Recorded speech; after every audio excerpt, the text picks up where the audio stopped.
now going to have Tammy Jenkins Jimenez. Tammy's family, the Jenkins family, a number of her family are buried here. Her husband's family are buried here. And Tammy is serving on the Keesee Cemetery Board. And she's going to tell you a little bit about the historic value of this cemetery, when it began, and give you an opportunity to know how to donate to the upkeep of this historic place. Thank you, John. The cemetery was donated, the land was, by the Keesee family.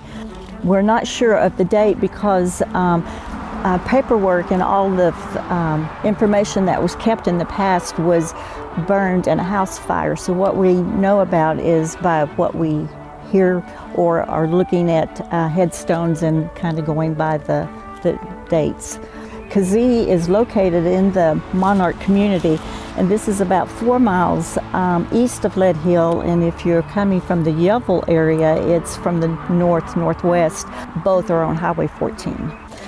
The cemetery has several families from the Sugarloaf area, many that have grown up here, and there are cross-whites are to name the Jenkins, the Lawhorns, the Burlesons, the Owens. I think the Owens have the most relatives that we are aware of or had counted last. We have several veterans that are buried here, and the oldest one that I know of is from the Spanish-American War, and his name was Robert Hammond.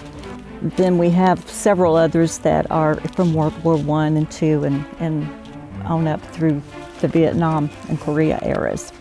Our board is not connected to the church, but the church or the community building that is here is kind of goes along with the cemetery, because they say the little white church in the veil, or this is what represents this particular cemetery.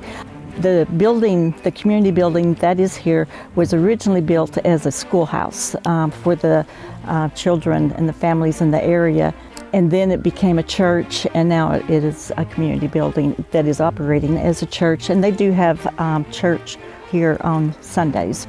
The members of the board that is here on the cemetery, they are all from families that have been established at some point from the origination, from the Keesees and from the other families that are here, such as my family, the Jenkins. Other board members are Cheryl Andreessen. She is part of the Jenkins family. We have the Burlesons, that is Charlie Burleson and his son Scott. They do a lot in the maintenance and keeping it looking nice. And then of course we have the farmers and the Hardmans, who are also on the board. One of the things that I noticed, Tammy, walking through the cemetery is many of the stories that we've done on Sugarloaf over the last 5 to 6 years have family members buried here. Lawhorn, when you mentioned Lawhorn, if you go back to our Sugarloaf Facebook group, Mr. Lawhorn was one of the first and probably the only University of Arkansas football player that came from Lead Hill. And he came from Lead Hill, played for the Arkansas Razorbacks, had a professional contract, became a high school principal, and started one of the largest agriculture companies in Arkansas and received a national award. You see one of the Anderson sons, who died in Korea after graduated from high school, is buried here. So many of the stories that have come out on Sugarloaf, you walk through these tombstones and you see the names and you see the families, the Markles. A number of Markle stories have been on our Sugarloaf. So such a historic place that people can come visit. If people wanted to donate to the cemetery, how do they do that? We have a treasurer that's on the board. Her name is Pat Owen, and we have an address and phone number that we can connect with. We also have Decoration Day. We still continue that tradition. I don't know that a lot of cemeteries do that, but with our Decoration Day, we have a meal on the ground where meat is provided by the board, and then families bring side dishes. And each year it seems to be getting bigger.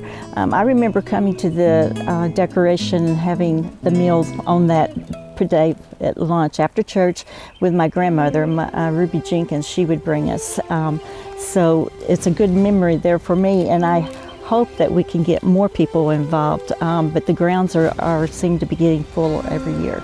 And I enjoy seeing the people, and I'm always going around and saying, who are you connected to? Because I hear the names, but I've never put a face to it. Kind of wish that you would listen better when you were younger. So we would be able to put the number and the address at the end of our video Yes. for people to donate to your cemetery. Yes, and what I was going to say with the Decoration Day, we have, that's where we take up a lot of donations there. We have a box out by the fence as you come into the cemetery. It's a drop box where Pat comes and checks often, and also donations can be mailed in to her with the address.